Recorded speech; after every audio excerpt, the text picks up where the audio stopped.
Saya baru dapatkan kemarin, ada seorang muslim di Amerika. Dia tinggal di sebuah pemukiman di Amerika itu, yang di situ banyak geng-geng penjahat, orang-orang yang berkulit hitam yang tiap hari memerkosa, membunuh orang, saling perang. Tapi dia nggak bisa apa-apa karena memang dia tinggal di wilayah situ bersama dengan orang tuanya. Tapi karena orang tuanya mendidiknya Islam, dia pakai jilbab. Setiap hari dia harus melewati gang-gang orang-orang ini. Jadi dia berusaha supaya tiba di rumah sebelum terbenam matahari. Karena kalau sudah malam, sudah gelap, udah kumpul tuh geng-geng semua di situ.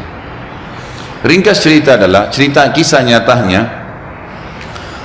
Muslimah ini pulang dari kampusnya agak malam pada satu hari. Sudah gelap, dia nggak punya pilihan, harus melewati gang-gang yang penuh dengan orang-orang jahat ini.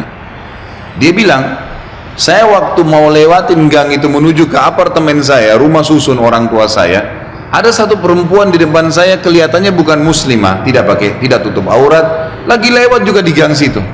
Tiba-tiba saya lihat dengan mata saya dikeroyokin oleh laki-laki itu, dipegangin, ditarik dengan paksa, dimasukkan ke dalam sebuah tempat dan terdengar suara teriak-teriak, kemungkinan diperkosa. Dan mereka sudah punya tim. Jadi yang narik ke dalam itu beberapa orang, nanti diperkosa, yang lainnya berdiri di depan gang seakan-akan tidak terjadi apa-apa. Nanti mereka gantian memerkosa orang, hampir tiap hari pekerjaan begitu. Maka muslimah ini mengatakan, saya lihat depan mata saya itu, tapi saya nggak bisa berhenti. Saya mau kemana? Mau ke kampus sudah tutup, mau ke tempat teman-temannya jauh, rumahnya tinggal beberapa langkah, harus dilewatin.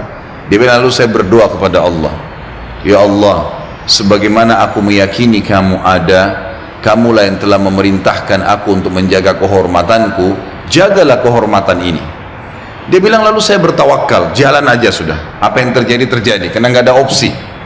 Dia bilang, sementara saya lewat di depan mereka, geng-geng ini banyak orangnya, bukan satu dua orang, banyak orang di situ, mungkin lebih daripada 10 orang, tidak satu pun yang mengganggu saya. Nggak satu pun mengganggu saya. Dan waktu saya lewat, mereka pada buang muka, orang-orang ini pada buang muka. Saya jalan sampai melewatin gang itu. Kebetulan rumah orang tua saya berhadapan dengan kantor polisi. Lalu saya datang kantor polisi itu, lalu saya berkata, tadi ada kejadian begini, ada perempuan diperkosa di sebelah sana.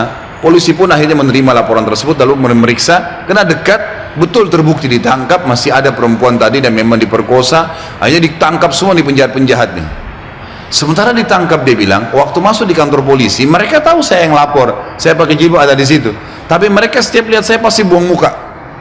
Kayak orang, bukan buang muka karena marah ya, kayak orang yang ketakutan melihat saya, dia bilang. Sampai masuk di penjara semua. Sudah terungkap masalah itu, dia bilang, saya penasaran. Saya bilang sama polisi setelah itu, bisa nggak saya sebelum pulang, saya mau temuin penjahat-penjahat itu. Kata polisi, silahkan. Datang ke sana, dikawal. Dia datang, dia tanya. Waktu dia bilang saya masuk ke penjara, semuanya pada tunduk, gak ada yang berani lihat saya. Saya jadi bingung, ada apa sebenarnya, gitu kan? Saya seorang wanita cuma pakai jilbab. Ini penjahat-penjahat terkenal tiap hari perkosa orang, tiap hari bunuh orang, nggak ada yang ditakutin, gitu kan? Maka saya bertanya, saya mau tanya, saya yang ngelaporin kalian, gitu kan? Maka semuanya ada satu orang yang menjawab, mengatakan, kami tahu kalau kamu yang melaporin, gitu kan? Terus kata si perempuan ini, kalian tidak marah dengan saya? Karena ini nanti ke depannya siapa tahu mereka lepas dendam. Nggak ada yang nyaut, diam aja semuanya. Terus dia bilang, saya mau tanya, kenapa waktu saya lewat tidak ada di antara kalian yang mengganggu saya? Saya ingin tahu apa sebabnya.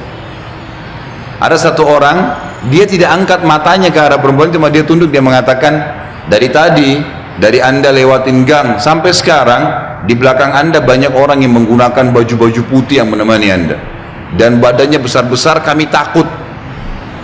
Perempuan ini bilang, saya tiba-tiba gemetar, hampir jatuh, kaget dengan informasi itu. Tapi itu kisah nyata, gitu kan? Kisah nyata. Dia bilang pun, kalau begitu baiklah, dia keluar, lalu dia ceritakan kepada keluarganya. Tapi apa yang kita ambil pelajaran dari kisah ini?